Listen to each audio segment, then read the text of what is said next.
All right, all right, all right. What is Technical good, guys? difficulties. Oh man, crazy. Don't panic. We're fine. Oh Lord. How you For doing, the boss? the few people that are waiting, you guys are legends. Thank you so much. Chevals, he's a legend. Yeah, we Or got six in here. Chevels, as some others like to call him. We got six in here.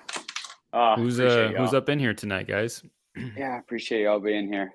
Let me Drop us a comment. Let us know. I'm gonna pull it up on my phone to see if it's running smooth on the audio side. Let us Oh yeah, it's definitely coming through just fine, my loud ass voice. So know. Okay, Full Kayla's in the Metal house. Wolf Babe, what's up? Right Oh, on. So, Con, how what have you you been doing, up to dude? today? Oh man, Uh, Go ahead, I'm good. I'm tired, but I'm good. I'm working most of the day. How about you? dude. I just found my wings. Made a couple big Oh sales, so man. I'm ready to rock, baby. Yeah, what'd you sell? You Zach, wanna BB, say? what's up, guys? I just sold the PSA 9 Hidden Fates Charizard that I pulled. It was the Uh-huh. first pull on the The one you channel that I posted? did. Yeah, but it's really cool because it was actually going to go to, I think, the person who bought into your box break, Sam, um, something like that. I can't remember the exact name, Mm-hmm. but His last name I read. starts with a B. I don't want to say it on live, but Yeah, yeah. yeah. He Nice. he initially reached out and showed some interest, but haven't heard back from him. Mm-hmm. And so I just kind of had to go to the next person. I reached out a couple times and Mm-hmm. didn't get anything, but I sold that in the Charmander, the PSA 10 Charmander, and then I sold. Nice. That was a pretty good price. I was looking at that.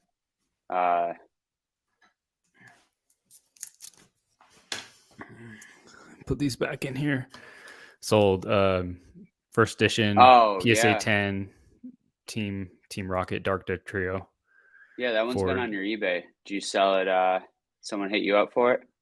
Yeah, they put an offer for six, Nice. and I met him at 650, so that's Nice. totally Hell fine. yeah. I should we show the chat what I just got Yeah, from the trade today? yeah, All right, baby. chat. Special surprise for those who are watching.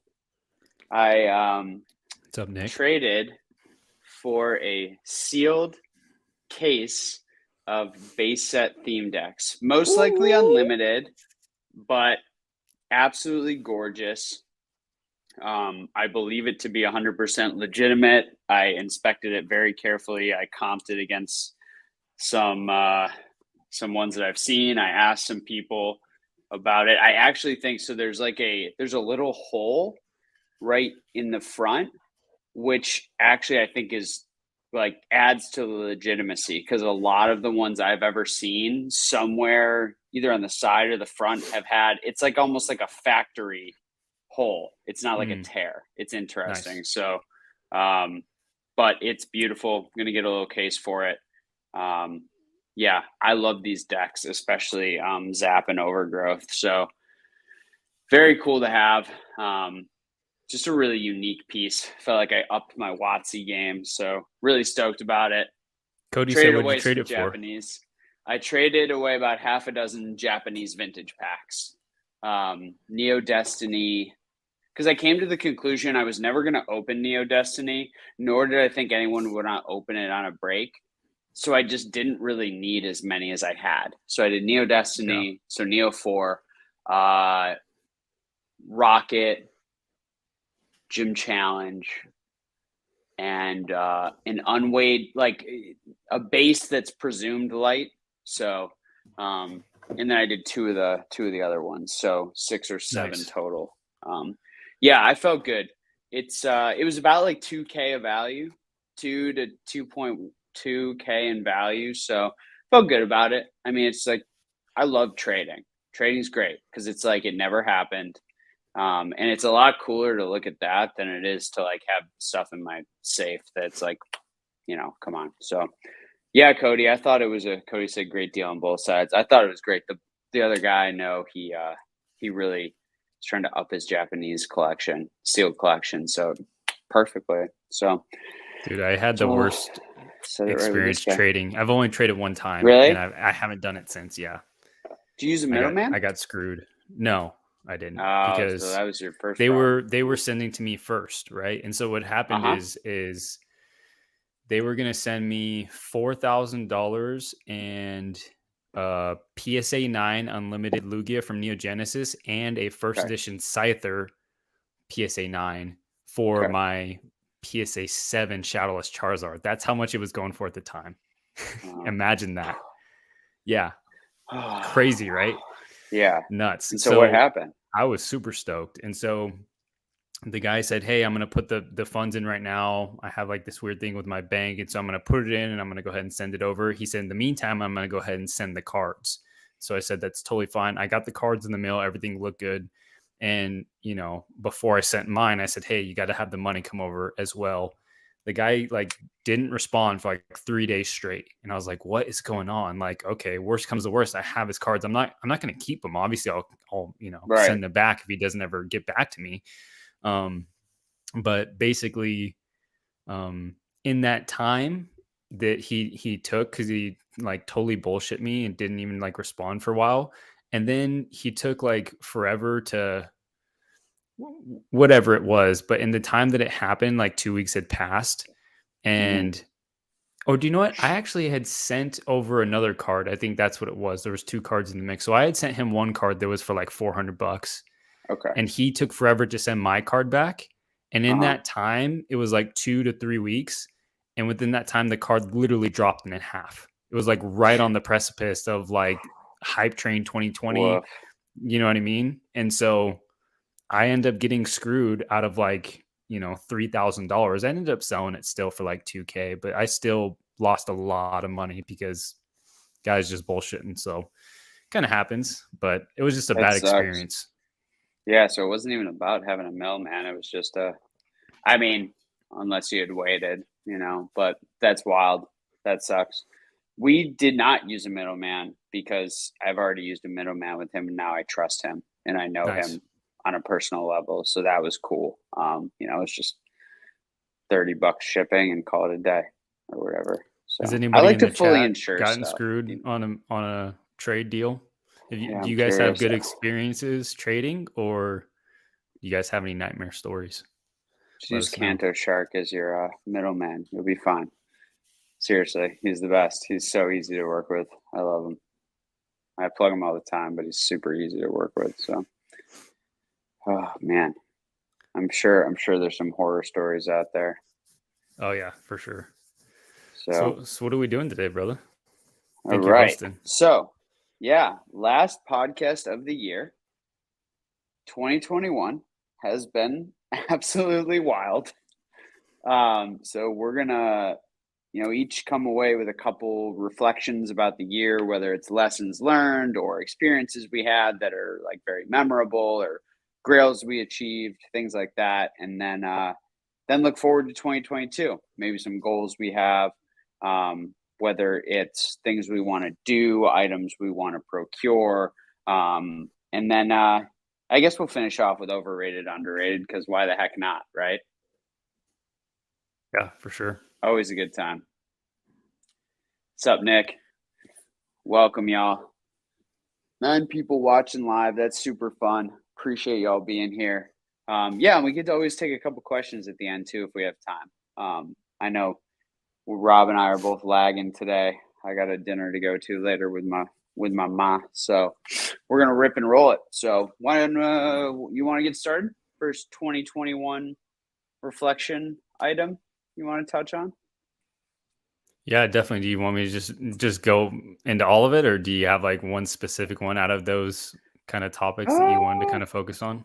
so I had 3 different 2021 like reflections or lessons. So I don't know if you want to alternate or how many you had. But we can just get it rolling and see how it goes. Yeah, I think that the biggest lesson for me is because I'm such an introvert, you know what I mean? Like, I'm not a social person. I definitely have social anxiety. Public speaking is my number one fear. Like, it's a real Mm, deal, you know? So, I'm very much introverted. And so kind of when I like stepped onto, the Pokemon scene when it came to like Instagram, I was like, okay, I'll just post some stuff, and if people want to be my friend, like they'll be my friend, if they like what they post. And so what I learned, I think the biggest takeaway for me for 2021 that's led to so many other cool things is to like initiate that reach out, like comment on other people's posts, friend request people, especially people that are like big in the industry. Like I always thought that, oh, these guys won't have time for me, they won't message me.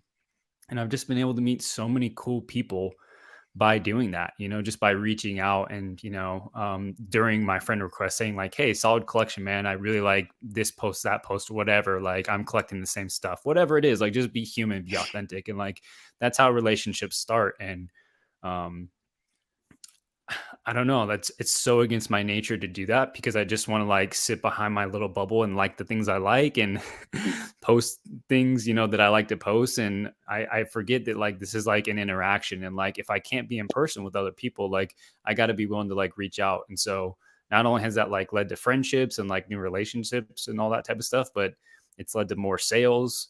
It's led to more exposure on my page, more exposure on my YouTube channel. And all in all, like it's really fun to like wake up in the morning and see like a bunch of messages from different people, and like you have like these different chats going on, like these ongoing chats. Like Rock, me and you are like, dude, if you look at our chat history, it's crazy. It's It's almost hilarious. every day. Yeah. You know what I mean? Yeah. Yeah. I would echo that. One of the ones on my list is that relationships are everything.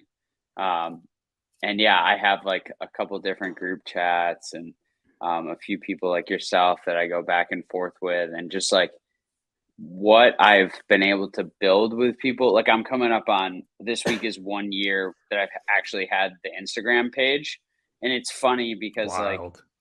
I I like remember following and commenting and interacting with so many people like on my personal page. So like I was on Catch a Craze's live the other day and I didn't realize I was on my personal. And he like didn't know it was like me at first. And it was just like really funny because like like I've been That's in the great. community for so long, right? But I was just like to your point, like kind of I'm not necessarily an introvert. Like I like my alone time, but I'm like really comfortable around people. I know people talk about like, do you get your energy from other people or not? Like I was at a thing last night, and like after like 4 hours of talking to people, I was like, okay, like I'm done. But I think Oh anyone would yeah, be for like sure. that. So I just like Irish goodbye that thing. But it's like I I put myself out there about a year ago, and it has been so fruitful from just like the people in this chat who like come out to Totally. everything and like interact with like it is a huge blessing to like have those friendships and relationships. And no matter like the level of content I produce, whether it's quality or quantity or what have you, like I know those relationships are going to be there as long as I, to your point, engage, right? So Mhm. just be open and get to people when you can, and just like be kind and respectful, and it just makes these relationships grow. So yeah, couldn't agree more. That's a huge takeaway from this year, especially because I'm not really like I was never a social media person before I like had the page, which is kind of funny. Like I don't have any social media really. Other I just used Instagram. That was pretty much it. Yeah. And now it's like I am in that sphere, and it's kind of odd for me. Sometimes it's like overwhelming and a little weird, but I'm thankful for it for sure. Yeah, I mean, it's so funny because like we're talking about this and like on my LinkedIn page, like literally like for my, in my about section, I Mhm. talk about because I work in marketing and sales. I run a team of 4 MDR, 4 marketing development reps, also known as SDRs, or sales development reps. And basically, I manage that team, and we're in charge of prospecting, lead generation for the entire company worldwide. And so we're a small team, and we kick some major ass. And so on my LinkedIn page, like before I got this job, like for those of you who don't know, like I had a dark past with drugs and alcohol. I was a college dropout. Like I was very lost for a very long time. And so I was in the restaurant business for most of my 20s. Well, half of my 20s. And No, I guess most of my 20s because I've only been at my job for about 4 years now. So most of my 20s, and I was working at a sushi joint, um, serving food and making like good money for a small town and whatnot. But like, a lot of the guys would come over to eat at my place because my current work spot is literally like right down the street, and guys would like talk to me, and I would start to get to know these people, and like obviously like I'm trying to make tips, and so I want to be friendly at first, but then like it honestly like leads into real genuine like relationships, and like I know these guys names, and not only like do I know what they order, like I know like about their kids and like what they do for work and like what they do for jobs, and like their pets names, like all this type of stuff. It just kind of like snowballs, and it's really cool to like get to know those people. And so on my LinkedIn page I talk about like how human connection is like the most important thing for me, and like hard work and determination, all that stuff is great, but like the most important thing for me is like without those human relationships, without me like putting myself out there and getting to know these people instead of just trying to be a nice guy, give them their food and that's that. Without that, I wouldn't have my job today because they're the ones that recommended me. They're the ones that gave me, that push to like, hey, you should apply, even though you don't have a degree, even though you don't have any of the qualifications that they're asking, you know, um, on the job posting, like you should still apply, you know what I mean? So like without that, like I wouldn't have the life that I have today, like super blessed and whatnot. And so one of the quotes is from Chris Grosser, is it says opportunities don't happen, you create them.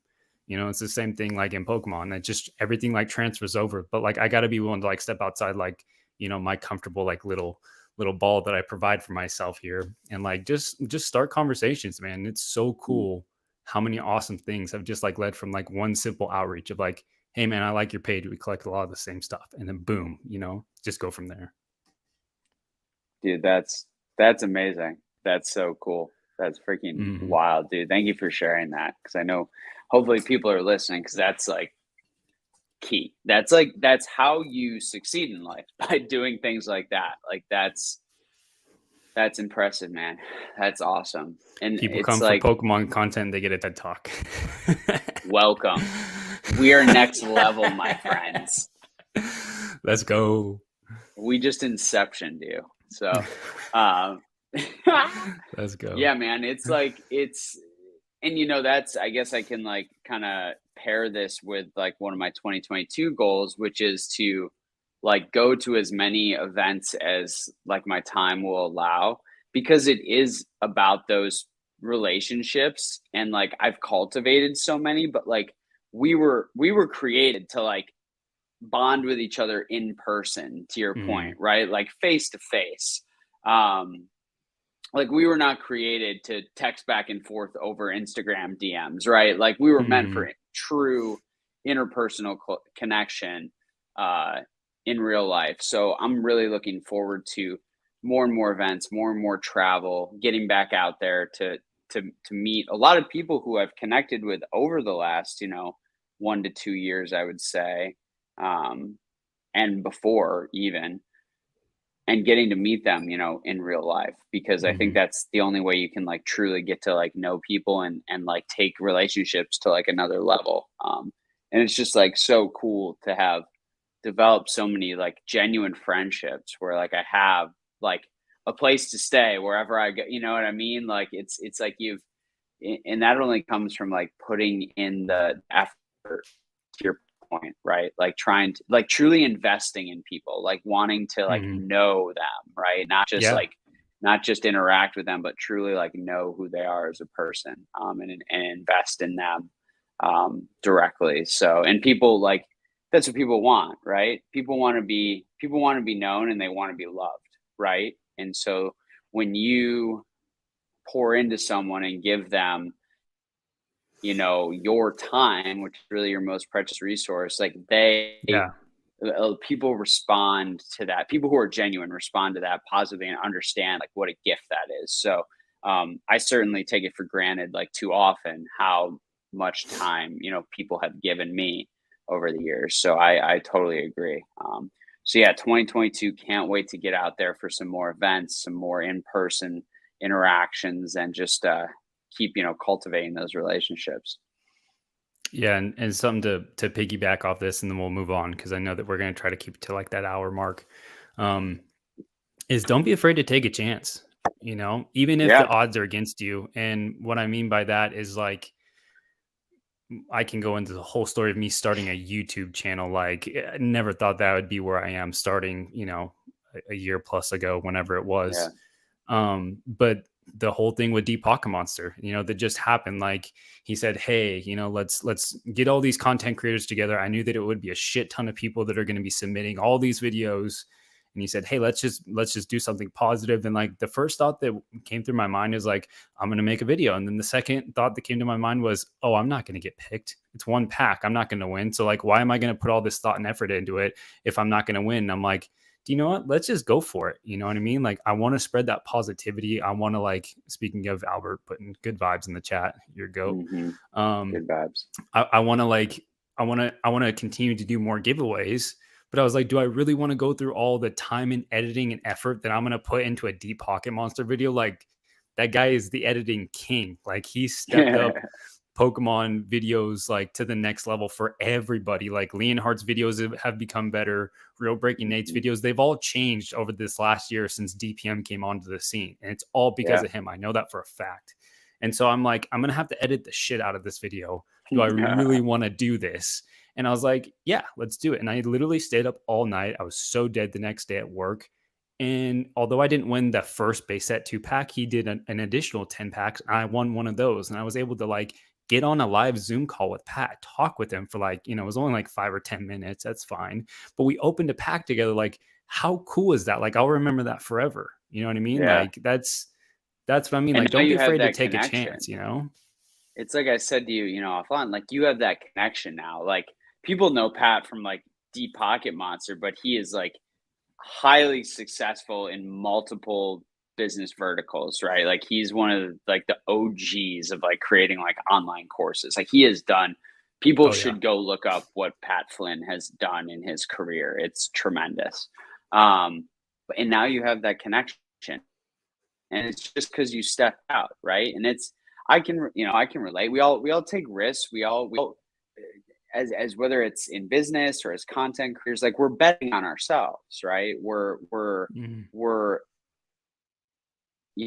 calculating our ability to produce a successful out by putting in a tremendous amount of effort, right? Based on the skill set we have. So, I mean, that's the same thing I've done with my career, right? I had a very safe career where I had a pathway to have ownership in a business that was managing multi-billions, $2 to $3 billion in investment assets for a multitude of wealthy clients. And I just left that industry completely and left it behind to go take a position because I'm willing to bet on myself and take that risk. And that's what life is all about, right? It's doing that.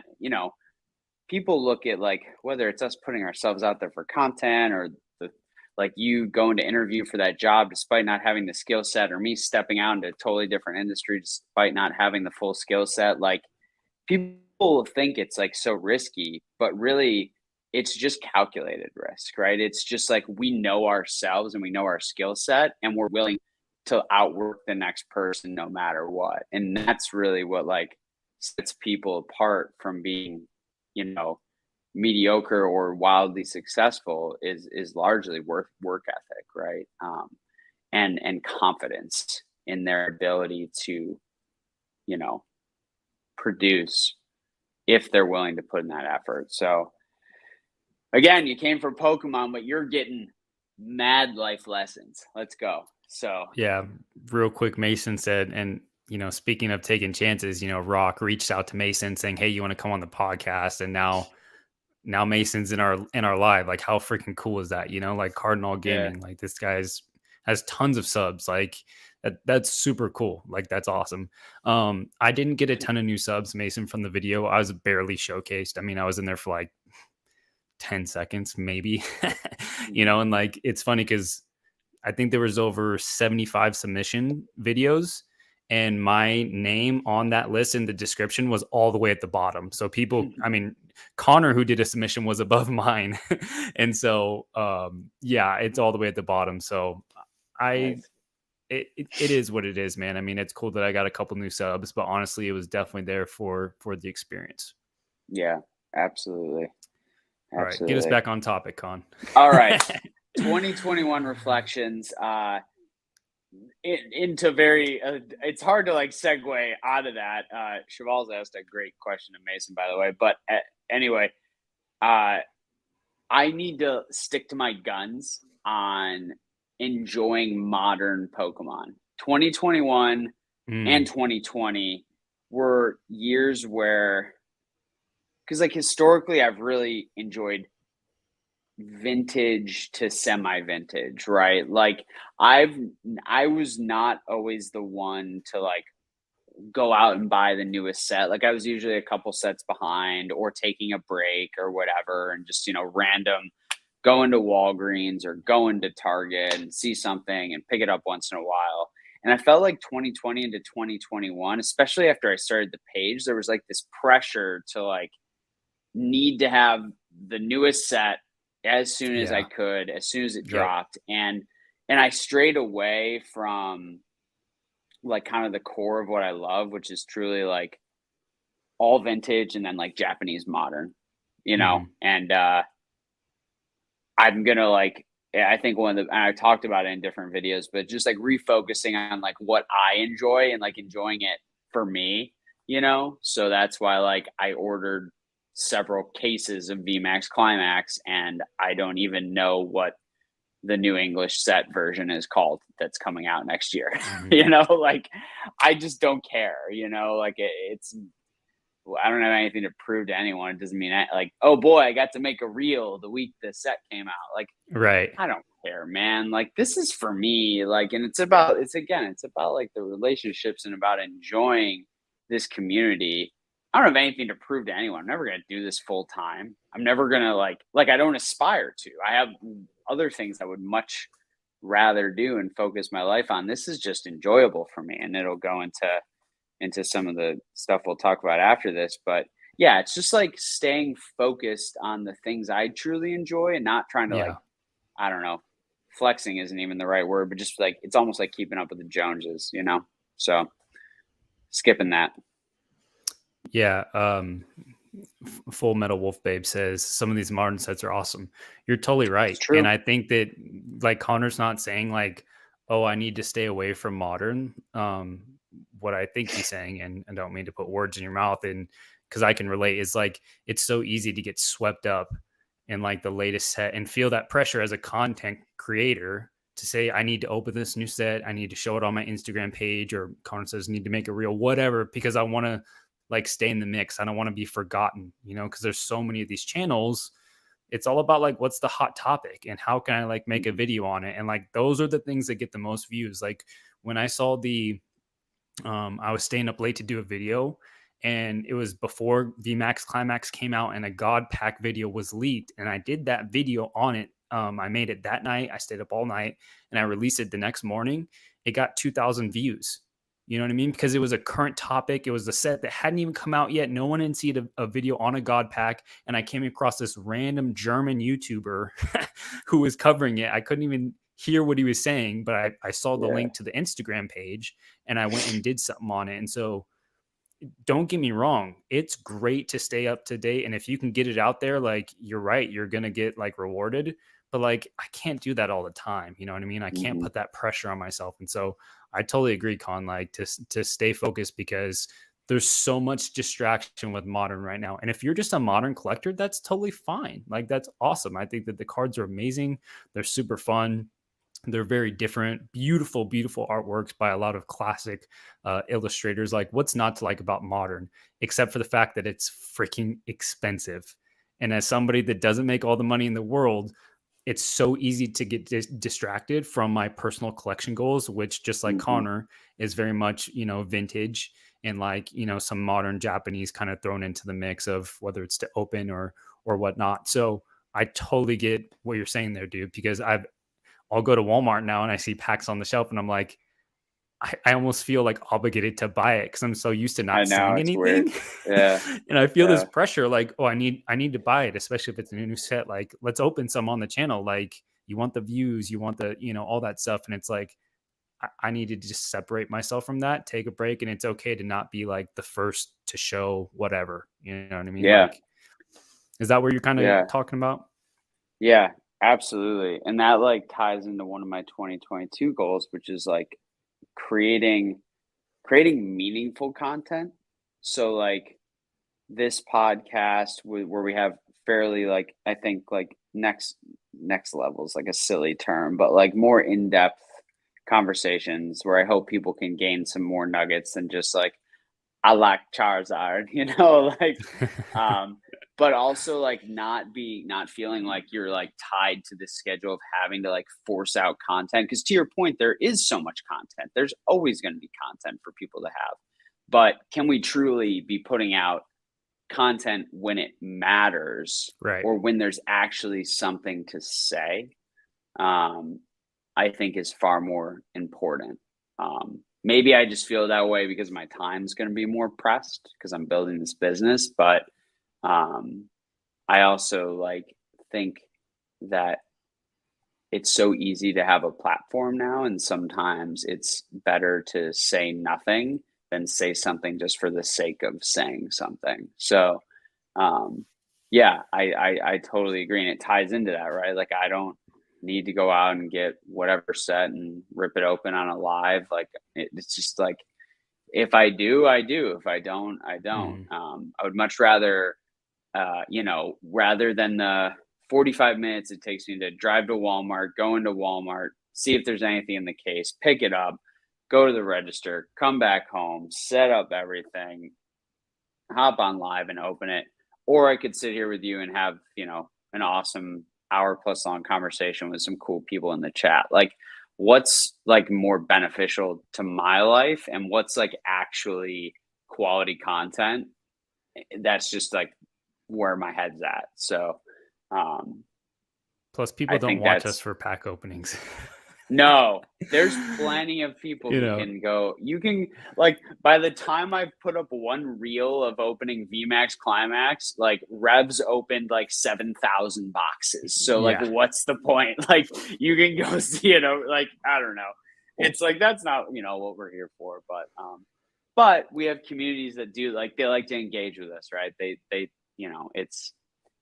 it's a enhancement of the experience people get to have with us personally, right? So it is like a cool thing to have sometimes, but it's like you know we're not those guys. You're not that Yeah. guy. I think that like we've both been doing a lot of box breaks lately, and I think that that's totally Yeah. separate from what I'm talking about. Because for me, it's like I put in a lot of time and effort into YouTube. Like I can't tell you guys Mhm. how much time and effort I put into like all of my time, basically. Like my poor girlfriend, man. Like it's a good thing she goes to bed early because she gets up at like 3 or 4 every single morning because she manages Mhm. Starbucks. And so that's like my alone time where I just get to grind and just work on videos and either, filming Mhm. or editing or whatnot, or just like researching. And so I want to like grow as a content creator. And like sometimes you have to stay um, like present, like what's going on now. And like sometimes that means opening packs and again, like feeling that pressure.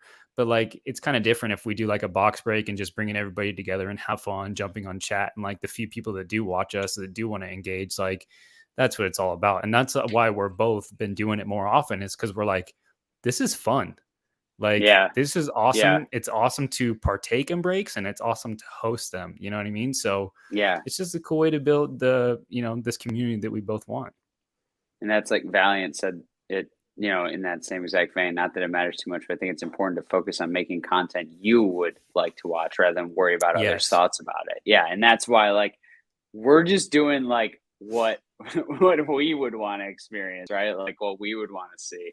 And that's really like the key because that keeps us as like it's so silly. I always feel silly calling myself like a content creator because I'm just a dude who has a Pokemon room who likes to talk on the internet. Like, like I'm not a freaking content creator. You're much more a content creator than me. I'm No, so dude. lo-fi and I put You in are, so bro. little effort. But I don't care. You but still are. I appreciate that. But I like again, yeah, we're doing like the stuff that we like, that we enjoy, that we would want to see. because it's really like it's an extension of our enjoyment of the hobby. Like it's sharing our personal enjoyment of the hobby with others, which is hard sometimes because you got to like, you know, like sometimes I just want to like open something for myself, like off camera or just like, you know, kind of like how it used to be, you know? And Mm-hmm. it's like, but then the other side of my brain is like, I like would much rather like I've opened 2 boxes of VMAX Climax, right? And one was with Catch a Craze on IG Live, and one was with you on Friday Mm-hmm. on our live YouTube. And I'm like, yeah, it's like way more fun. Like Catch and I were talking, and we're like, yeah, we need to break something in person soon because we live like we get together, you know, Yeah, every so often, and like, um, it's more fun to do it with other people, dude, right? totally. So that's why like we do these lives. That's why, you know, whatever type of content we're doing, we're pushing it and driving it towards the live aspect because we get, you know, to interact and truly share, right? Like in that moment with other Right. people. Definitely, So, man. yeah. Yeah. So, what other 2021 takeaways do you have? Or what was like a cool event or sale or get or whatever? Yeah, I think one of the notes you sent over was like big sales of the year. So Hmm. my biggest, and I don't mind, you know, disclosing this because it Is is what what it it is. is. I'm pretty transparent on the channel. You know, I used to do a Yeah. lot of sales videos, talk about like what I sold, what I Hmm. bought I it at. remember. Yeah, I Used to mean, watch on my personal. dude, I totally, you know, I used to do that kind of like very like ZNG Emporium. You know, I used to do, Mhm. and I used to love watching that when I came into the hobby. It was some of my favorite content um when I came in because I wanted to know like everything about Pokemon. I was so obsessed with Pokemon when I came Mhm. back into the hobby. Like it was like 2.5 years ago, 3 years ago. And so I knew that I wanted to get into the selling aspect, but I didn't know how to do it. I didn't know the ins and outs. Like, and I needed to like see real life experience from somebody that wasn't this huge name. And back then, Z and G was not a huge name. Like I was No. watching him like under 500 subscribers. Like Yeah. very early on, I kind of caught him. And so he would do these sales videos and talk about what he bought. He wouldn't talk about what he bought it for, but he would say like, "Hey, I sold it. Packs are this. Here's what I sold," and he would kind of tell you who I did. And it was just like really Yeah, I fun to get that remember. exposure. And so I was like, I want to do something like that, but with a twist. And so I'd always like share with you guys like what I bought it for, totally transparent. Here's how much money I made. Here's my profit margins, all that type of stuff. And here's how long it took me to sell it. And the Mm. problem is that like now I started becoming like sales became more fluid and more often that I couldn't keep up with enough to make that content. And it wasn't all like all at once. It was like sporadic. So I would have to either wait to send out a package like for like an entire week and then just make that video and then show everybody like exactly what it was. And I was like, do you know what? I want to get these packages out to people, especially if you buy it on eBay, which I was doing a lot of sales through eBay. Mhm. And they just didn't really become practical. You know what I'm saying? So, um, I don't remember how we got on this topic, but Uh, because you were talking oh, about like when you the first got into sales. the hobby. That's right. Yeah, and the The sales, yeah. the big sales. So, anyways, that's my background into the channel, and I don't know how many people were here watching those type of videos, but it was a long time ago. And so, my biggest sale of the year was over $30,000. It was all at once. I sold all of my PSA 10 base set unlimited hollows, including Charizard, Blastoise, Venusaur. Sold the Charizard for like 14.5 and got it at like 10 or 10.5 and like basically profited a ton because I bought a lot of PSA 10s, most of those PSA 10s for like $1,500, like almost an Mhm. entire, I got an entire set and half were 10s and half were 9s. The Charizard wasn't in there, but the Venusaur was, the Hitmonchan was, the Gyarados was, the Alakazam was, the Raichu was, like all these really like, you know, outside the big three, like are you know pretty fairly substantial. And so I basically profited a ton off of that sale. And Mhm. I'd probably say that that was the biggest sale of the year.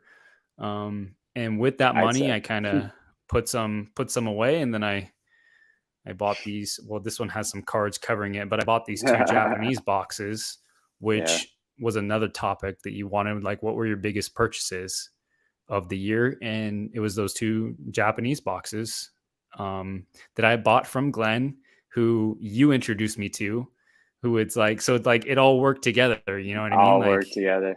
Yeah. Like we have this relationship and that led to something else. And the sale that I did was from a subscriber, Rob, that I literally went down to Sacramento to visit family, and he lives there. And he's like, hey, like, let's meet up. And I was like, yeah, let's do it. Like, I've never met you before, but let's meet up. We Nice. got food. And he told me about this guy who is starting a shop and wanted to buy some stuff. And that's how the sale happened. And so it's like, Oh, that's what I mean by like putting yourself out there, you know, like again, opportunities don't happen, like you create them. You know what I mean? yeah. Yeah. Absolutely. That's awesome, man. I still, Yeah. that's such a wild sale. Um, I've had a few good sales over the year for sure. Um, Nothing to that level for sure, because I haven't played in that space really. But I've had some very significant pickups this year and been able to fund it all from selling, which has been Totally. huge, right? And that's always the Hmm. goal, right? It's like make your collection free. Um, Hmm. I'm I'm still pretty stoked about. I look at this every day. It's on my desk. This pickup from this year, this Yes. shadowless pack, and I was just like, I was patient because I was always so Japanese focused. I never ended up having one of these packs, and to get a long crimp that's almost guaranteed shadowless, and to get it and to have waited long enough for it to be in the new style, even though obviously it would have been a lot cheaper if I bought it 4 years ago.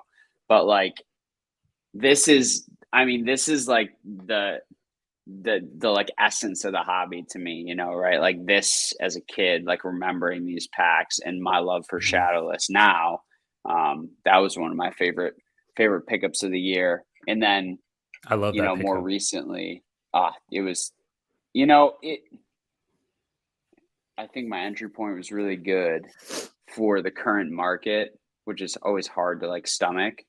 Hmm. But I waited. Like I played the game for a long time trying to get the right one at the right price. So um stoked about that one.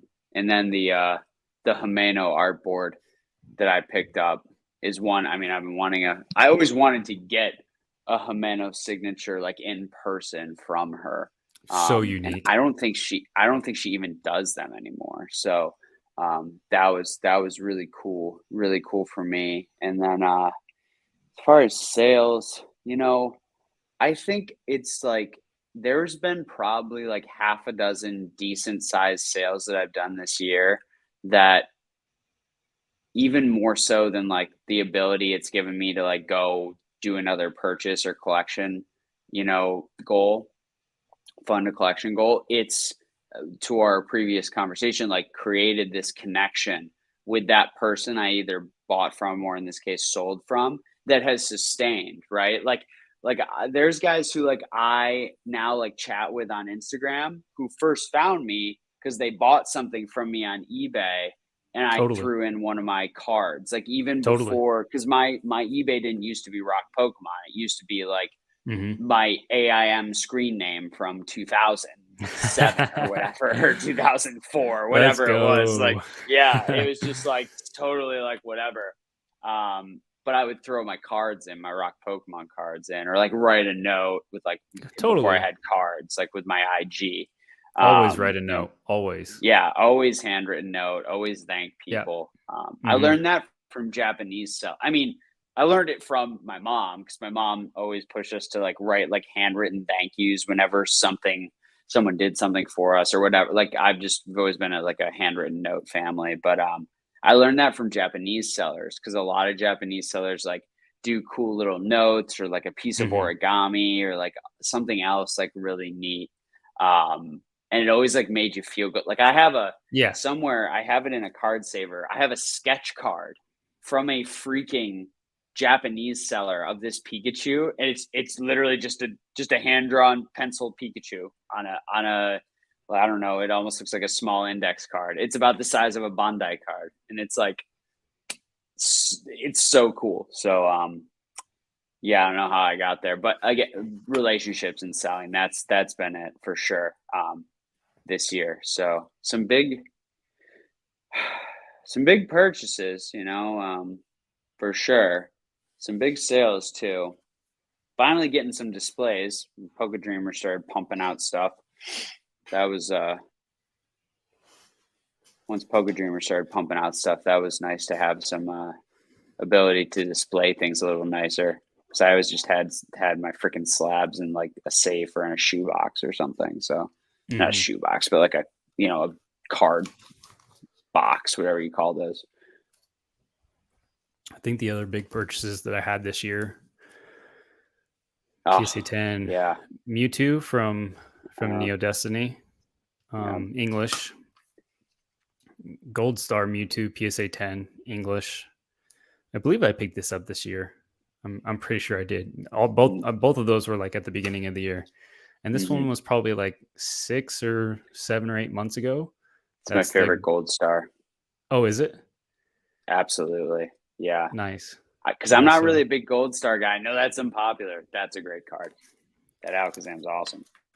Yeah, PSA 10, first edition Alakazam in Japanese, and so I really love Gold Stars. I think those were some of the biggest cards that I purchased this year, along with the Fossil Japanese WotC booster box, and then the Japanese Jungle booster box. I just bought that Japanese EXT Magma box that I really like. Sick. Yeah, I really like it, and I'm trying to think of like some of my favorite purchases. Oh yeah, this dude, is my biggest pickup of the year, 100%. This is the most I've ever spent on a single card because I'm just so freaking, excuse my language, but price memory is a bitch. And the things, because you can't just like, it's like people ask like, why are you still like buying stuff? And it's like, one, because we love to collect. Two, because we bought enough stuff when it was worth nothing that we've been able to sell some of it to fund this, even at these prices. Right. And three, it's like, you couldn't just buy everything.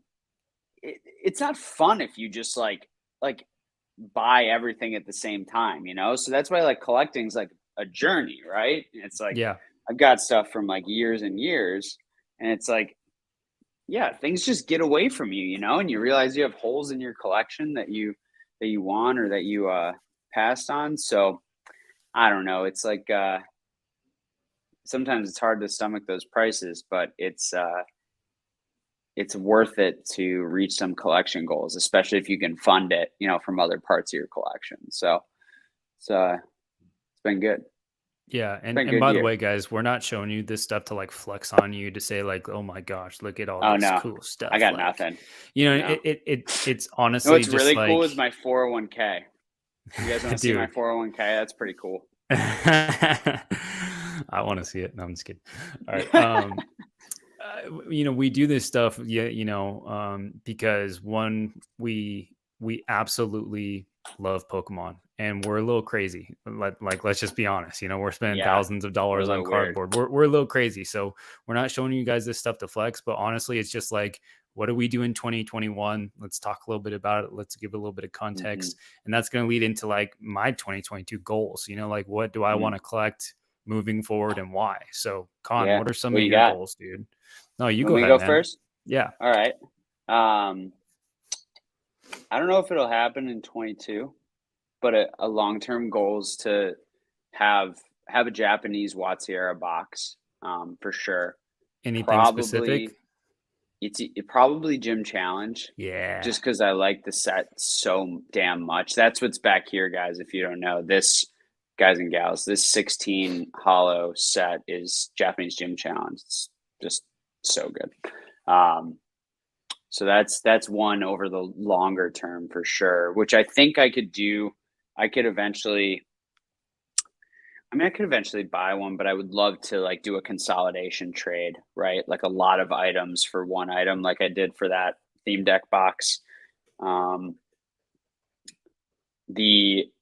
would like a 9 Shining Gyarados Japanese to go with my Magikarp. I think I can make that happen in 22 at the right price. Yeah. I've gotten close already. I just have a specific price point in mind, so I'm just being patient. And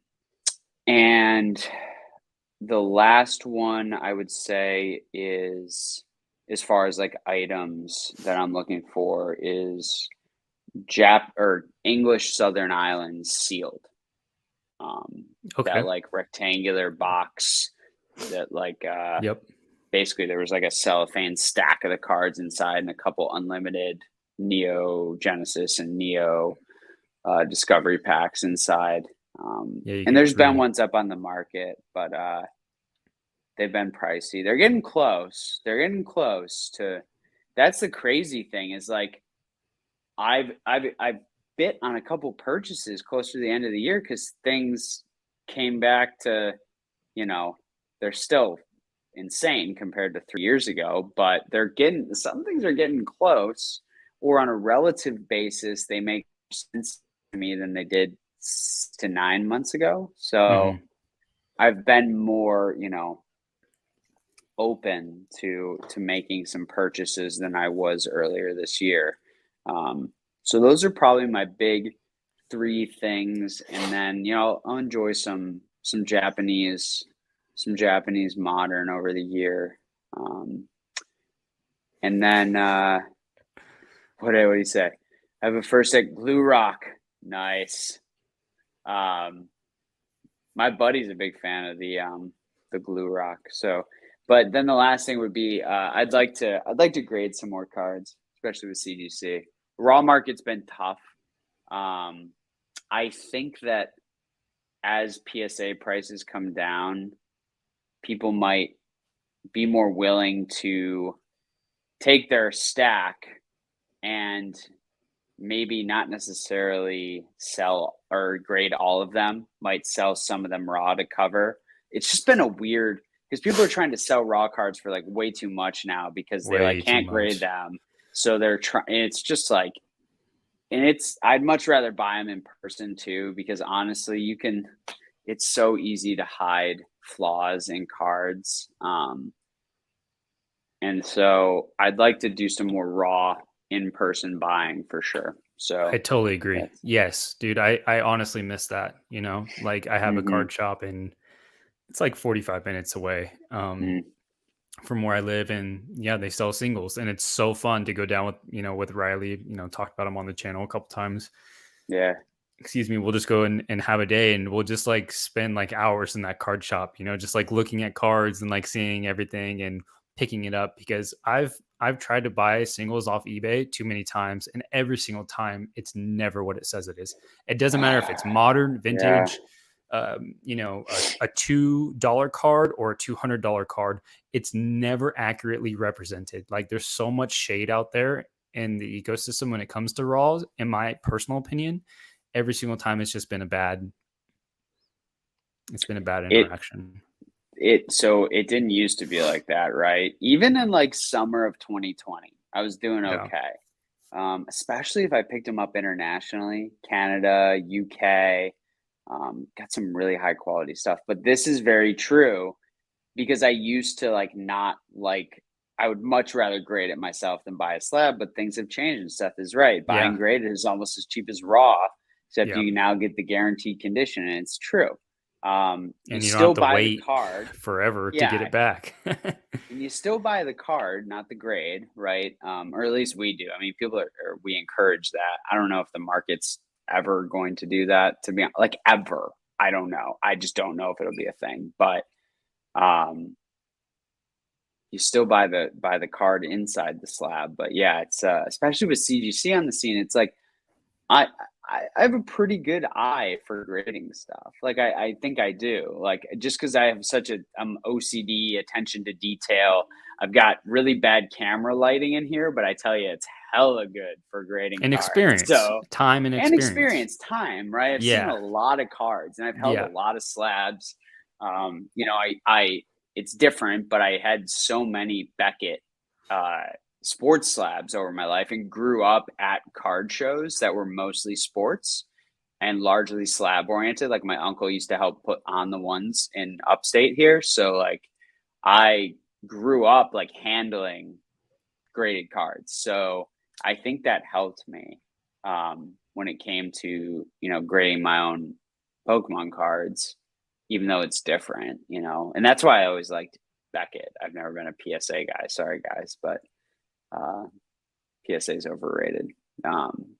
But they're doing some Whoa, cool whoa, stuff. whoa, whoa, So whoa, whoa, whoa, yeah, easy. I know, right? People are gonna get whoa, mad. Don't worry, that's not my overrated, whoa. not directly. So, but yeah, that's like, yeah. What anyway? What are your goals for this year? We get so sidetracked.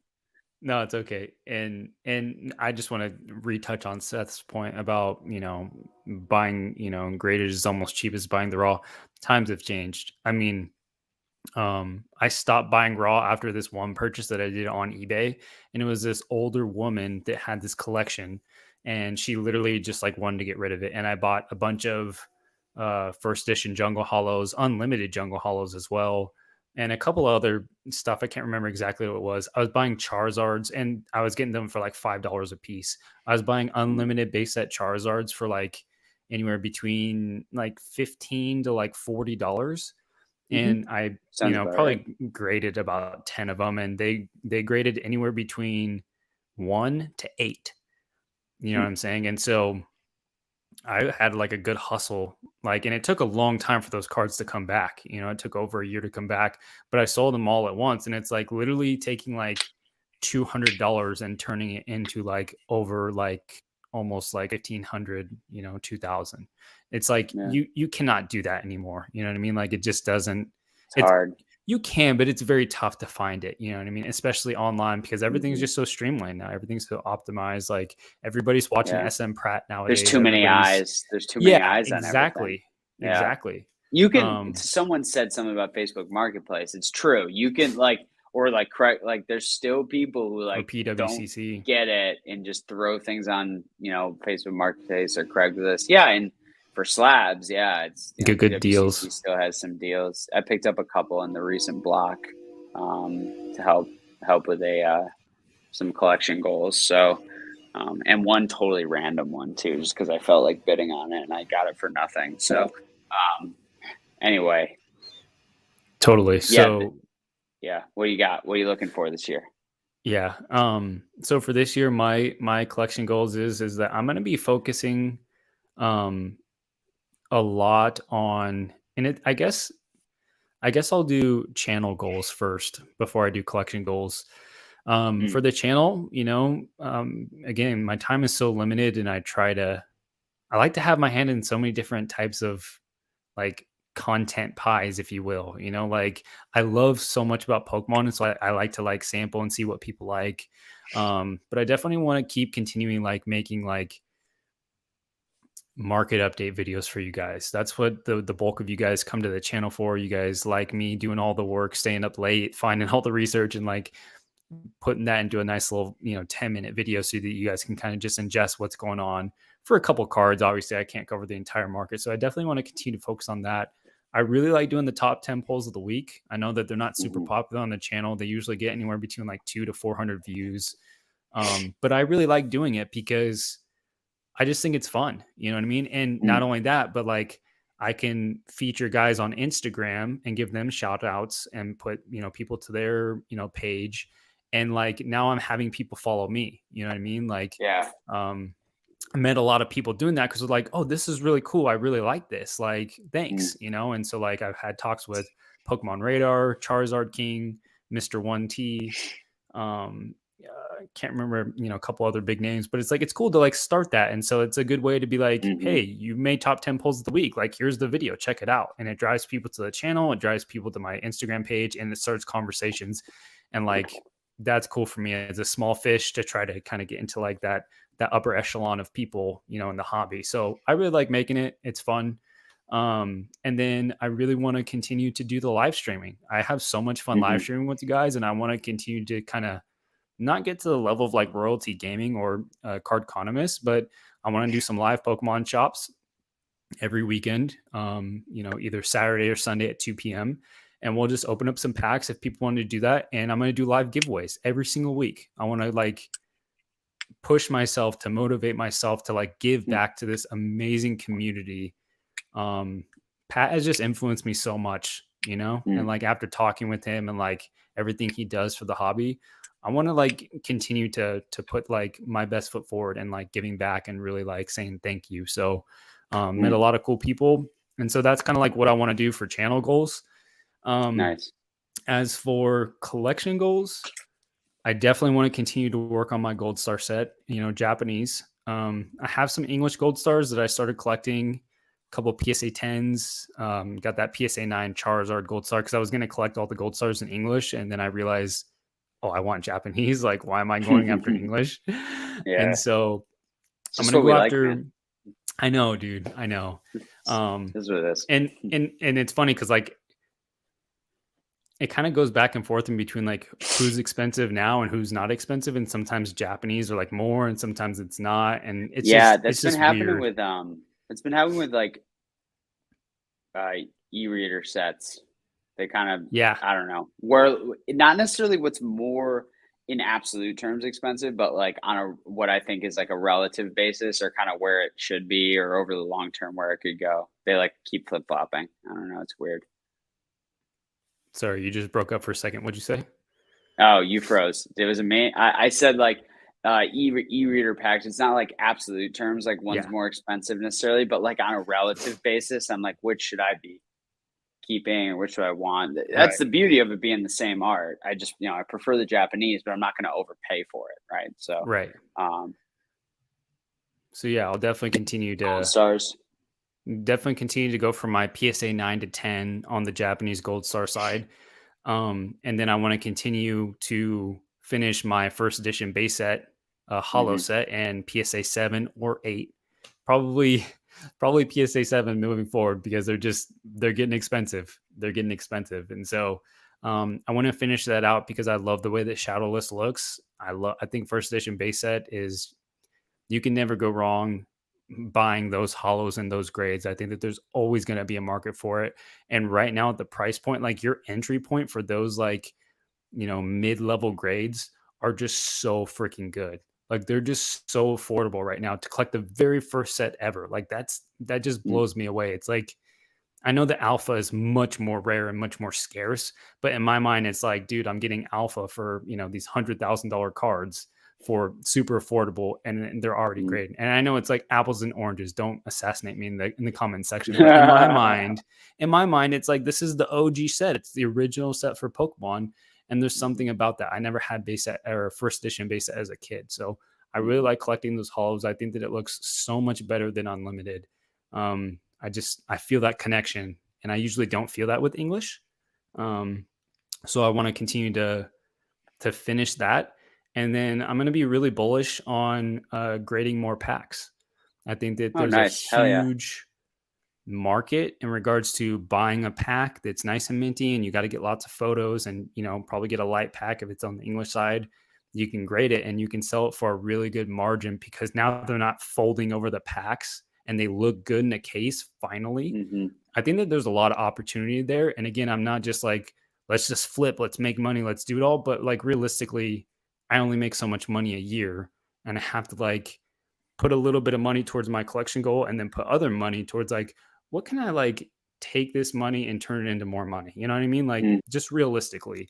And even if it doesn't sell right away, I get to enjoy that in my collection for the time that I have it. So I'm all about that, like holding things up close, having that experience, maybe putting out a video of like, hey, this is my first pack submission. This is the process. Maybe other people haven't done it. I can do an educational video, show people how to submit, all that type of stuff. It just leads to all other types of avenues. So I really want to focus on grading a lot more packs because I have a ton of minty packs in my collection that I would love for my personal collection, and that I can kind of hold up close for a little bit and then sell down the line. So I think those were going to like where my main focus is going to be for 2022. That's awesome. Yeah, I love grading packs. I just got that base set 2 pack back. I got the what did I get? The heart gold pack back, the Japanese heart gold pack. I've got several more, 5 or 6 maybe, being graded. I thought about recasing my current ones. I wish I had done a video on when I broke open that Mysterious Mountain graded pack, because I think That would that have would have been been cool. insightful for people. like I'm still happy with my old versions, like because I've got first edition packs, right? It's cool. Um, but I've thought like, hey, I could always crack them and just put them in a silver GT case, and I'd still be happy. But that authenticity factor is nice to have, and especially now, yeah, with the way they look, it's just clean. They're better cases. They're just much nicer. Um, Someone was asking about non-Pokemon stuff, and it's funny because I forgot to kind of mention it. But next year is 25th anniversary of the first Harry Potter book. So Oh, I'm nice. going to probably like be showcasing more of my Harry Potter stuff and doing, some things in that area. I think there's going to be like a traveling kind of like museum type thing. It starts in like Philadelphia. It's going to be similar to what I went to this thing at the New York Historical Society a few years ago. That was really cool. It was called A History of Magic, and it had like real like artifacts from like history in like the like magic or like sorcery realm, But then it also had like props and first transcripts from J.K. Rowling and like all this cool stuff. So definitely there. Definitely going to enjoy some of the new MetaZoo. I think that I'm not a UFO space person, so I don't think I'll do that. But Wilderness looks cool, which is the next set, I think in February or March, which looks kind of neat. And then just keep enjoying like anime oriented stuff, like I always have. I still haven't opened those Demon Slayer cards. I'd like to do that. White Schwartz, see what they pump out. I've got Japanese Marvel White Schwartz coming at the end of the year, which I'm Oh, that's super cool. pumped to open. Yeah, it's going to be sweet. That's cool. I'm really stoked for it. I It can get looks behind really that. cool. Yeah, I love White Schwartz. I think it's super fun. Some anime just like hit super hard for me too. So I thought Marvel was a unique crossover to go after because it's just like a little different than the normal like White Schwartz vibe. So yeah, keep going after different like, and then art too. I'm always collecting art, whether it's more traditional art or like new Pokemon artists or what have you. I buy stuff off Heritage occasionally. So probably focus on some of that. I've got too much art though. I literally have more art than I can put on my walls. It's ridiculous. I have so much stuff I haven't even like hung up in here, but brought some stuff to my new office too. But one more thing I had for 2021 reflections into 2022 that I did want to mention is, and I was thinking about it when you were talking about like your channel goals, like candidly, I don't really have any like Instagram or channel goals. Like it would be cool to like have 2K on Instagram and like 1,000 on YouTube is always like that Oh, milestone, right? you'll get past that, bro. You'll get past It'd that be this year. it'd be cool, like it'd be sweet, but like I also don't really care. Like in that vein, it's like I'm gonna take breaks. So like I was supposed to go to London. It's not happening because of the travel restrictions. We were worried about having a diminished experience over in the UK. So I'm going to Florida instead to our place down there. And I honestly might delete Instagram off my phone for the week. I don't know. I might I'm just going to take a break, like I, I don't really care that the algorithm and Zuck are going to bury me. I could really care less, to be honest, because I was never a social media person before. So like, it doesn't matter to me. Like, Totally. I wish there was a way, and I think it's possible because of the way Messenger works. I'm not sure, but I wish I could like communicate with people via DM without like having the whole Instagram app open all the time. You know what I mean? Because I like talking with people for sure, but I don't necessarily need to like scroll content. So that's one thing I learned from 21 is the need to take breaks. Yeah, Historically, definitely. I've always done a mission trip every year where I like my phone shut off for like 10 days. I'm down in the middle of nowhere I love that. in Latin America. Yeah, so I've needed that. It's been hard because I'm a person who does like, I'm really like a deep work type of person. So I've had to like really figure out how to navigate like all these like notifications and messages and stuff because I'm Dude. so like used to not having anything. I've Yeah. come up with a pretty good system now. Yeah. It's not ideal, but without totally throwing my phone through a window, I think I've gotten to a better place with it. And don't take that wrong, guys. Like y'all who like message me and stuff, like it's cool. Like message me as much as you want. I don't care. But like Nick said, Harry Potter base set break. Sorry, I got distracted. That box is never getting opened. It's not worth it.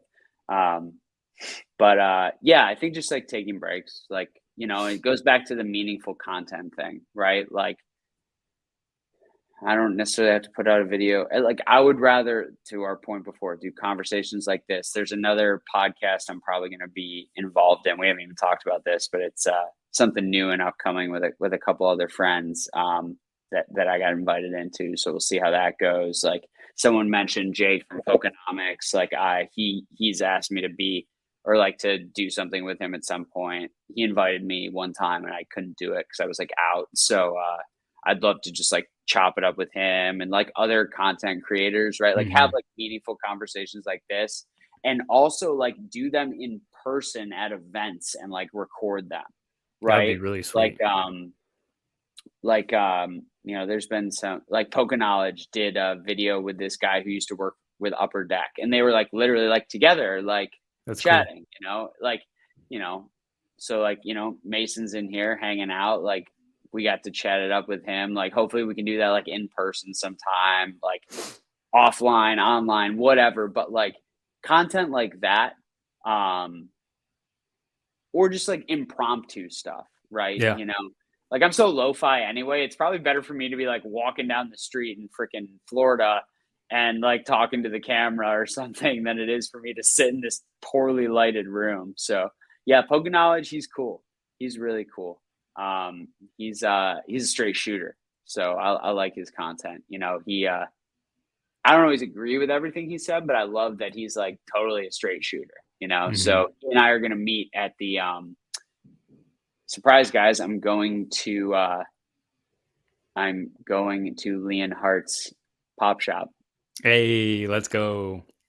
That's gonna be an exciting Let's part of go. 22 for sure. That's like a great way to kick off the year of events. So really stoked. Dude, I'm super lo-fi, Mason. So yeah, taking breaks, super important. But like it's funny because like I was so tired before this, and now I feel good. Like this gives me energy for sure. Like doing this interaction, Yeah. it's just it's fun. You know, it's a good break from the stress of everything else. So Yeah, I think that's a great 2022 goal. When Seth said that, it's like, duh. Like I want to do more stuff with content creators, absolutely. And like it all goes back to when I reached out to Nye, aka Black Label Crazy Asian, who I saw. So Gengar Gang on Instagram made a post where he bought a Black Label Glaceon VMAX, the alternate art from Evolving Skies, and said, "Hey, thanks to," and he tagged, Nye, yeah, that's his name, and he said something in the note about him grading like 30 black labels himself or something, like some number. And so I was like, who is this guy? I got to talk to him. And so I instantly reached out, not knowing him at all. And I'm like, hey man, my name's Rob. Like, I know Gengar Gang, like, he's got a lot of great stuff and great content. And he said that, he bought a card from you and that you've graded X amount of black labels. I would love to like, talk to you a little bit more and get to know like your process. And like, I know how tough it is to grade that. Like, would you be willing to hop on a call? Total stranger, never talked before. And he's like, yeah, sure, let's do it. And like we found out a time and we did exactly what we're doing, just like an impromptu, like, meeting like that next week. And it was so cool, so beneficial. And like, yeah, I just bought all those VMAX Climax boxes that we just opened up this weekend. Like he sent me some free packs to nice. open, like super good dude. Like he's just an awesome guy. And I bought, some other stuff from him because he's like down to earth. He's like, I love giving people good prices because I like to see like the passion in their face. Like when either it's like with a card that they're hunting for, or if they're opening a set or something like that, he's like, I'm all about that experience. It's not just about the money to me. And I freaking love that, man. Like that's Yeah, awesome that he's in a position that he can do that. Like I'm all for it. And so I was really cool to connect with him, and like that sparked a fire where I'm like, again, like this usually like hermit under a rock that doesn't want to talk to anybody. And I just started messaging people. I reached out to Pallet Town Pokemon, Crystal TCG, Low Popping, Mm, and Low Popping's like, dude, I've been watching your channel for a long time. Like, let's talk. I was like, mm. all right, let's do it. Like, that's awesome. Like, Yeah. dude, how Hell cool would it yeah. be to talk to Jake from Pokenomics, like, and like, Oh yeah, yeah. guys, like Jake reached out to Rock. Like, that's freaking so cool. You know what I mean? But I want to do more with just other content creators. They don't have to be like Mhm. the Leon Harts or the Pokerabs, but just No. other people that like have, similar Just people interests that are and real, you yeah, know? just like to do the stuff We that have a we do. we have a rule at the place that I work now. And the number one rule, which we have in Latin above our Don't conference room, panic. is no, that's a good one though. It's we don't work with assholes, right? So like I just want to like work with cool real people. I don't care if you have a million Yep. followers or zero. Like I don't care if you're totally off the internet. It doesn't matter. Like we're just about hanging out with the real ones. Like that is what matters. So that's the goal for 2022. It is to have and build more relationships and do more awesome content and have great conversations with people that are legit. So Yeah. yeah, man. Yeah. So Dank the Herbalist, Jay Scottison's he's a G. He's a he's the G. super, He's in here. he's a super good dude. I mean, that He's guy been in is, here. um, he's just one of those guys you want to like, not only do you want to watch his channel because he puts out like daily content that like you can like watch and that feels good. But he's just like one of those good dudes. You know what I mean? Like he's not. He might be the reason I started ripping open Japanese packs. Because I was always team sealed and I was like, damn it, I want this so bad. I want to open it. So Yeah, he's um, crazy. He's doing jungle and fossil packs all the time. Like, love it. Love it. Well, yeah, I used to be able to get them for 10 cents, so it was awesome. Yeah. Well, you want to cap it off with a little overrated, underrated? yeah, dude, we're gonna do a little different, guys. Usually we do overrated and underrated each. We each have one, but for this week we decided to change it up. So Khan's gonna do an overrated and I'm gonna do an underrated. Yes. My overrated is Excuse me. PSA 5 through 7 WotC non-hollows. I think that when you start to fall into that range, you might as well just go buy the raw card and put it in a binder. Couldn't agree more. So I think it's being really careful because, like, gosh, I even think about it like sometimes, and I was thinking about this because it was my first ever post almost a year ago, was my PSA 9 Shadowless first edition. That's redundant. First edition Red Cheeks Pikachu, right? And I'm like, there's so many of these. Like, obviously there's more yellow ones, but like there's so many of these. Or like, I don't know, like any common not any common uncommon, but for really from like base jungle fossil, like there's a lot of those. And like a PSA 5, like, man, buy a raw card and put in a one touch. Like, I think that's a better bang for your buck than going after, because this is what's happening. And this is why I say this.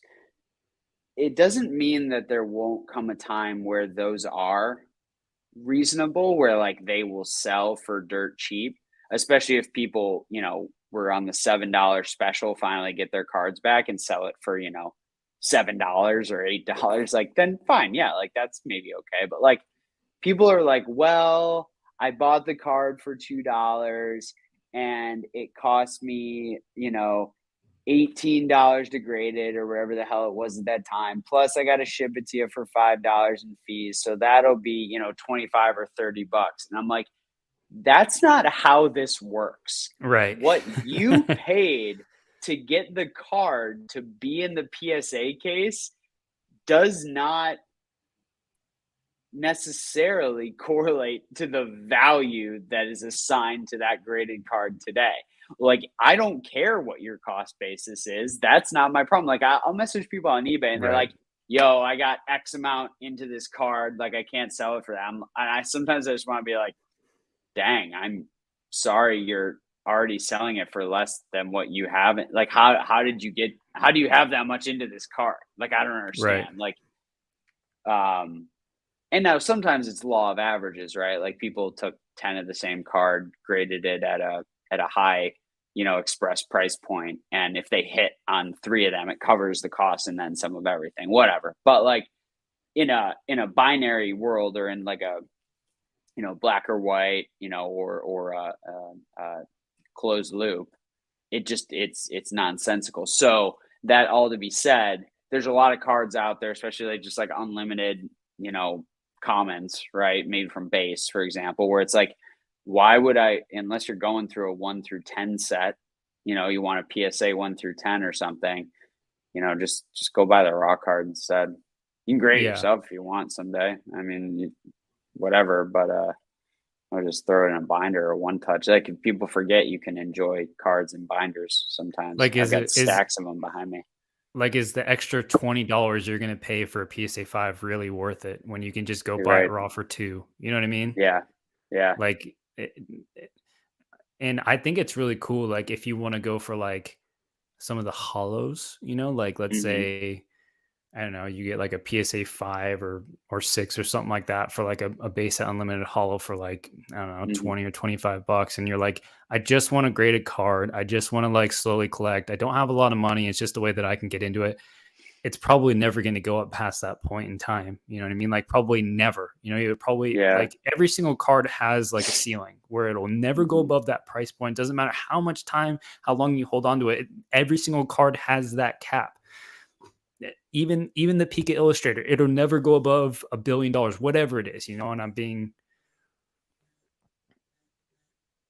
sorry, guys, I just got a phone call. You're good. Apologies. Yeah. It'll never go above that price point, and so, like, it's just from, like, a pure collector standpoint, like, "Hey, I just wanna collect a couple of the hollows. I love this stuff so much. It's my childhood, like, I just wanna go for it." And a lot of people offer that service where, like, they can literally, had stuff out of their binder as a kid, or, like, like me, bought something for $5 and can sell it for, like, $40, went back when PSA was, $9 a card to grade. If people want to go for like that, that's okay. You know what I mean? But like for like a lot of the non-hollow stuff, like for sure, or like even like Yeah. the majority of set cards, like just buy it raw and enjoy it in a binder. Like it feels almost just as good flipping through a binder and holding those cards up close than it would be in a slab. Like why spend that money?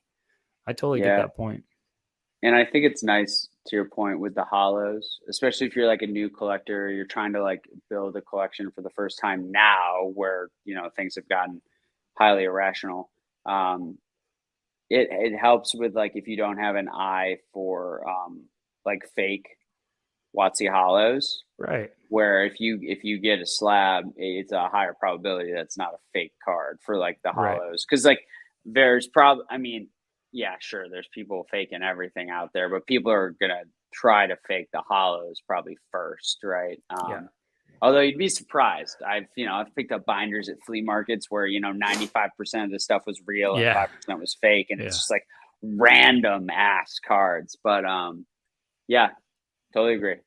Yeah, I Yeah, think. like that pack that Jay Scotty's son sent me. He sent me the Oh Hard yeah, Gold that Soul was Silver funny. pack. Yeah, yeah, You yeah, know, yeah. Too funny. that was awesome. So what's your underrated? Underrated is EX Air cards in PSA 9, PSA 8.5 to 9, and or CGC 8.5 to 9. And I'm specifically talking about, I came across a seller who was selling EX Ruby Sapphire, CGC 9, Delcatty, Hariyama, Beautifly. These cards are going for like literally like $45 to $55. And that like blows me away how cheap Mm, that is for like just an unweighed pack. You're probably looking at least like 150 on a very, very affordable end to probably about 250, somewhere in that price range. You know what I mean? Like for mm, like just like a loose pack. Now blisters might yeah. be, more if it's like a sealed box break and it's like fresh and you're getting that guaranteed unweighed, it's probably going to be into that $300 range.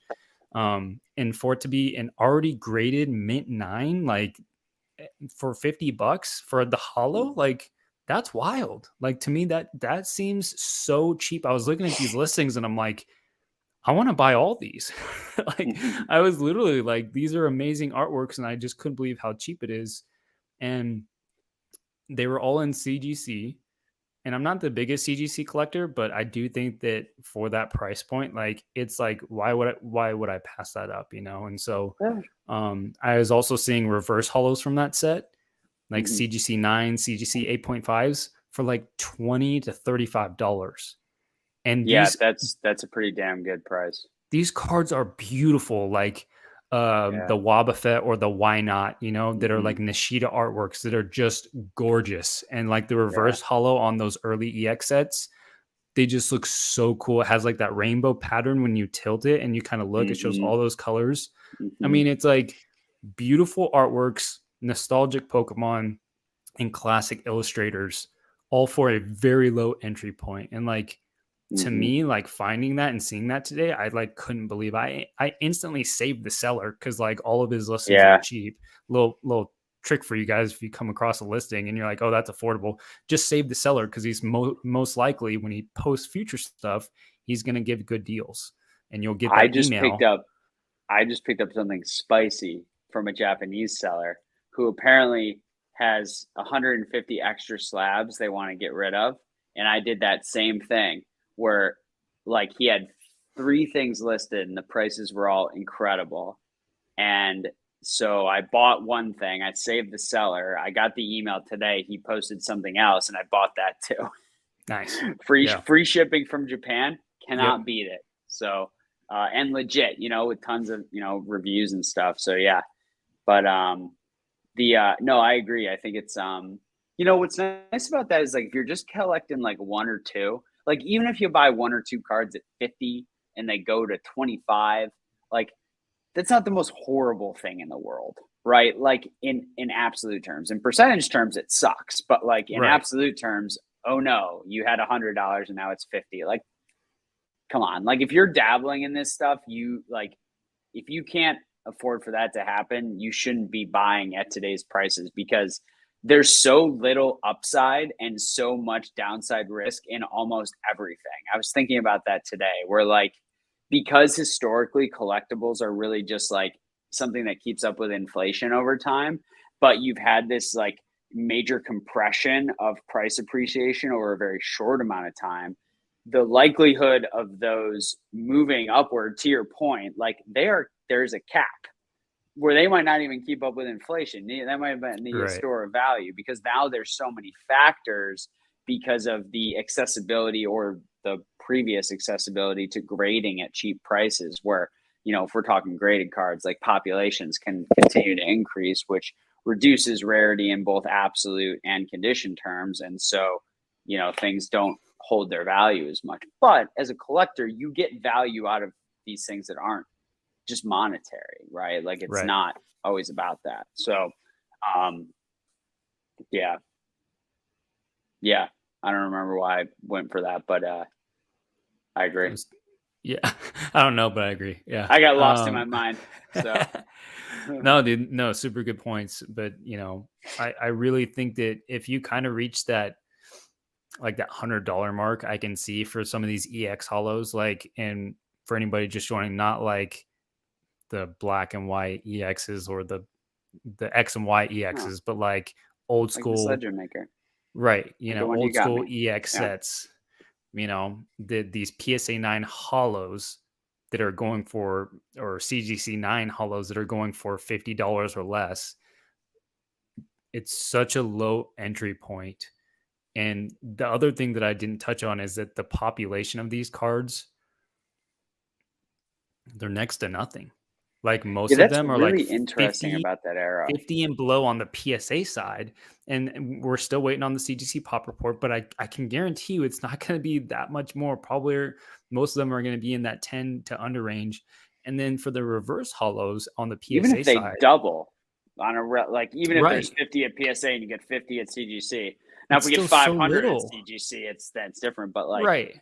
it's interesting, and I don't know if it's just because people didn't give a shit and they weren't grading those or like what. Like or if there's that much in the backlog, or they're just because Pokemon wasn't popular, there wasn't as much around. I don't know. There's so many conflating variables, and I have so many ideas that we don't I have just time for. don't think that people give enough credit to sets anymore. Everybody's trying to chase the Charizard, and everybody's so caught up in True. modern right now. Again, like us, everyone's getting distracted with what's next. What's next? We're all addicted to like that next hit of dopamine. Yeah. Like what's on Instagram? Someone What's cool? had What a are people posting about? They're forgetting about these beautiful, vintage, gorgeous cards with classic illustrators that are just flying under the radar. You know what I mean? And someone in the chat earlier said, it might have been Nick, I forget who, said something about how like they got distracted by modern when they could have been checking off like long-term collection goals with that same money. And it's like, it's so true. Right. It's such a hard thing to balance. And if the pendulum swings too far and you get distracted by the shiny new set or freaking trying to get on the Pokemon Center website to catch the drop, it gets tough. It gets really tough. Yeah. So. And you want to balance it. Obviously, you want to get some of that stuff. Like it's super fun. And you know, I think people are like, oh, hold now, and then 2 years later I'll be able to sell it for this killer profit, which some things you can do and other things you can't. You know, it's a terrible mentality to have overall, because what happens when it doesn't go up, then you're screwed. Yeah. But I'm just going to do a screen share with you guys real quick for all the real ones that are here right now live with us to show 21. You guys. Wild. Show you guys some of this stuff before we call it a day, because Con, I think you got to kind of take off, right? Yeah, I should be going here. You got 2 minutes? I got a few. Yeah, I got a few. Let's rip it. Trying to find the listing. One sec. I mean, you guys are. It's gonna blow you guys away. Like I can't believe some of the price points for this stuff, how cool it is. And I want to show you guys the seller just in case you guys want to go ahead and buy some of these cards. Not to say that you should buy them because they're going to go up, but I like sharing deals of the day. I like sharing good finds, you know, anything that I come across, I want to share it with you guys. So not saying go buy this stuff, but want to put it out there in case anybody's like interested in this type of stuff. All right, so let's share my screen. You're going to make me spend money, aren't you?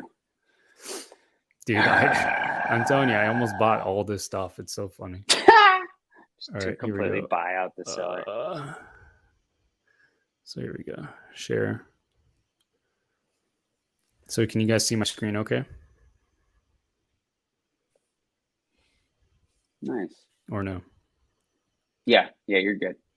Okay, so I'm going to go into this listing here. So here's the Delcatty that I was showing you guys. $55 or best offer. And then look at this. Look at that beautiful Nishida artwork. I mean, that thing is just so freaking gorgeous for a nice little CGC9. Here's his other items. He's got huge. I'm still seeing the original eBay search page. Did you click on it, or is it in a different tab or something? Oh, I think I'm on a different tab. Sorry about that. You're good. Oh, it won't let me. That's really dumb that I have to stop sharing. So I'll do it one more time just to show you guys the other listings.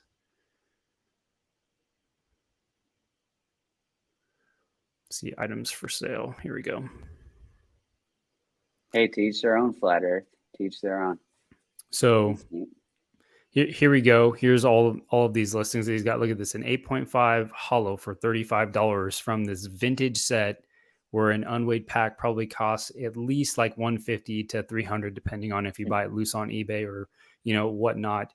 And you're chasing one of these gorgeous holos. And a PSA 10, this one sold recently, I believe, for like over $800 in a PSA 10. And then you have a CGC9 that's dropping all the way. Yeah, because a lot of people are chasing these cards because the population of them are very cheap.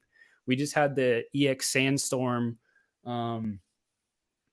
What was it? The Zangoose that sold for over $1,000 because it's a pop of 8.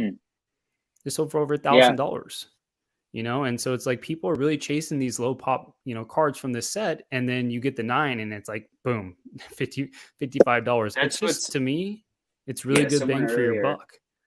Someone earlier in the chat was like, are 9s undervalued or 10s overvalued? And it really just depends, right? To your point, like, if Totally. there's only 110 in the pot or 3 of them, and you have multiple people going for 10 sets, then sometimes that's part of it, right?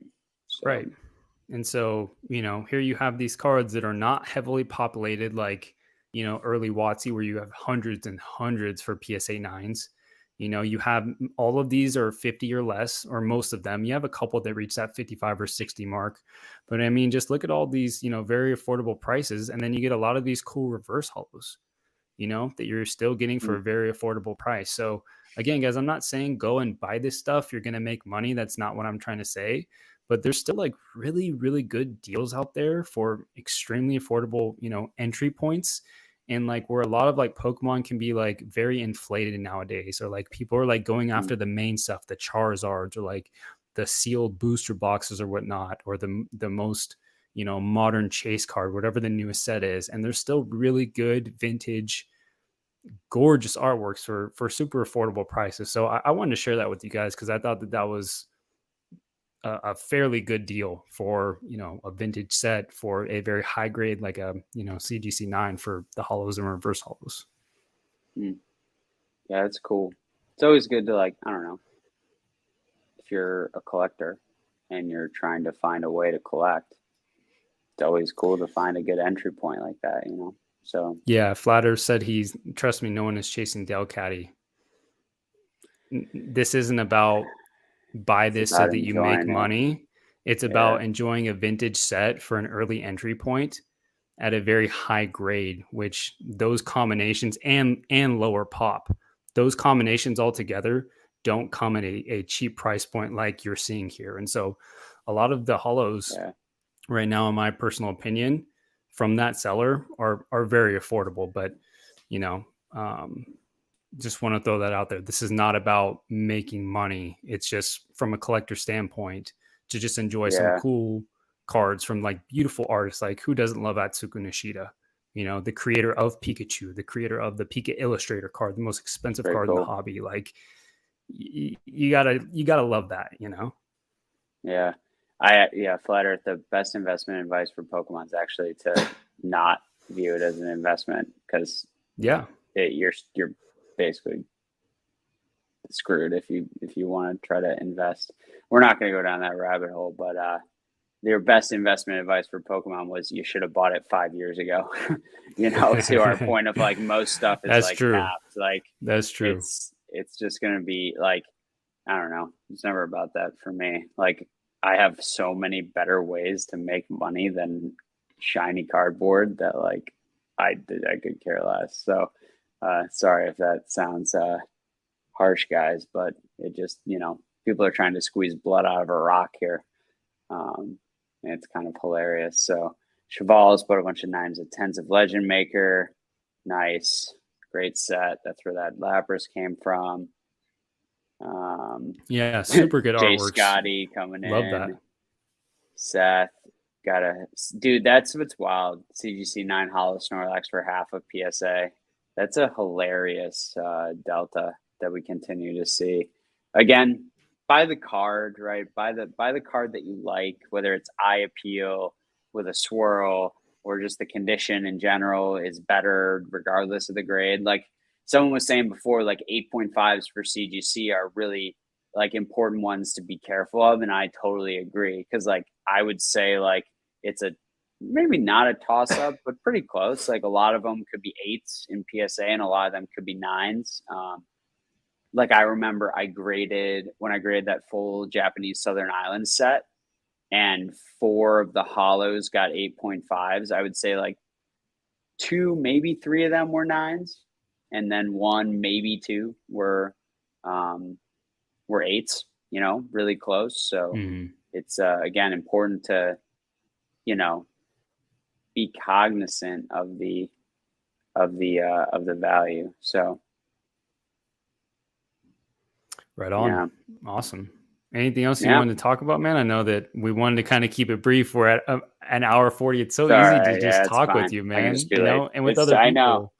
It's so easy. I know. No, I would just say thanks everyone for the positivity and the people hanging out. I agree with it. Happy to talk about this stuff with anyone, anytime. It's been a super fun year.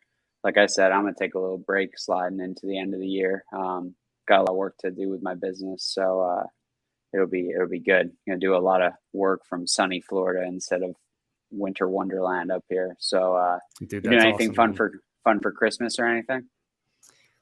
Staying here for Christmas, but I'm going to Hawaii next month, so Oh, I'm that's right. really Going to Hawaii. excited.